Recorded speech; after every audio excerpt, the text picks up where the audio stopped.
देखिए PMT 2010 question कह रहा है कि a particle of mass capital M is situated at the centre of a spherical shell of same mass and radius a, the gravitational potential at a point situated at a/2 distance from the centre will be what. ये option को दिए।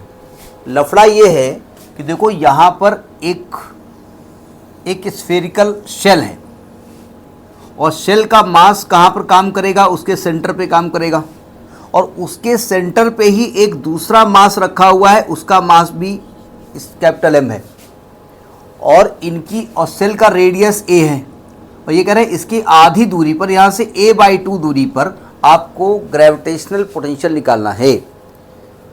Gravitational potential due to a point mass का formula होता है -gm/r, यही होता है ना।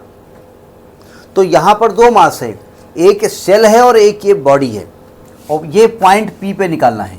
तो पहले निकालेंगे ग्रेविटेशन पोटेंशियल को Gp लिखे दे रहे हैं, ड्यू टू स्मॉल मास या ड्यू टू मास पार्टिकल कह दो या ड्यू टू पार्टिकल कह दो, तो उसकी वजह से हो जाएगा -gm/r हो जाएगा a/2। सही कहा मैंने। लेकिन शेल के लिए जो होता है, शेल के throughout the shell on the surface and inside the surface potential same होता है। Gravitation potential on the surface and inside the shell same होता है। तो जब gravitation potential due to shell निकालेंगे तो आएगा -gm/a। नहीं समझे? बस ये नहीं a/2 होगा, क्योंकि पूरी शेल में पोटेंशियल सेम होता है। ठीक है। अगर ग्रेविटेशनल पोटेंशियल का कंसेप्ट आपको याद हो तो अपने आप पकड़ में आ जाएगा। ग्रेविटेशनल पोटेंशियल में क्या होगा, एक स्मॉल m पार्टिकल इन्फिनिटी से इसकी तरफ बढ़ रहा होगा। क्यों? और जब बढ़ रहा होगा तो ये भाई साहब उसको अट्रैक्ट कर रहे होंगे, है ना, यानी फोर्स लगा रहे होंगे, तो इसमें एक एनर्जी हो रही होगी। उस एनर्जी को हम कहते हैं ग्रेविटेशनल पोटेंशियल एनर्जी। जो वर्क हो रहा होगा उस वर्क को कहते हैं ग्रेविटेशनल पोटेंशियल एनर्जी, और वर्क को जब इस वाले मास से डिवाइड कर देते हैं तो इसको कहा जाता है ग्रेविटेशनल पोटेंशियल। यही कह रहे हैं ना।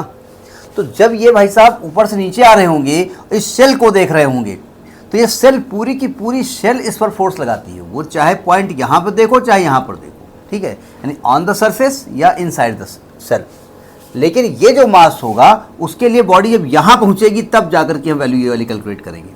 तो टोटल पोटेंशियल जब निकालेंगे तो -gm/a/2 -gm/a, ये 2 ऊपर जाएगा तो -2gm और -gm/a, यानी कि -3gm/a। ये टोटल ग्रेविटेशनल पोटेंशियल होगा। इसका ए पार्ट इस सही है। इस क्वेश्चन को देने का मकसद उनका क्या था?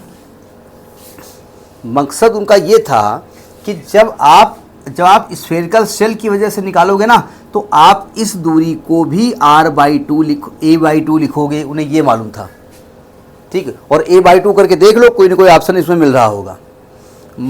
देखो -2gm/a -2gm/a -4gm/a कोई ऑप्शन है? देखो डी पार्ट है। इनको मालूम था कि आप ये a/2 करोगे दोनों के लिए, और दोनों के लिए करने के बाद वहीं फंस जाओगे जाकर के, वहीं पर आंसर गलत हो जाएगा। इसलिए उन्होंने ये क्वेश्चन दिया। ठीक है। तो ये आपका पीएमटी 2010 का क्वेश्चन है।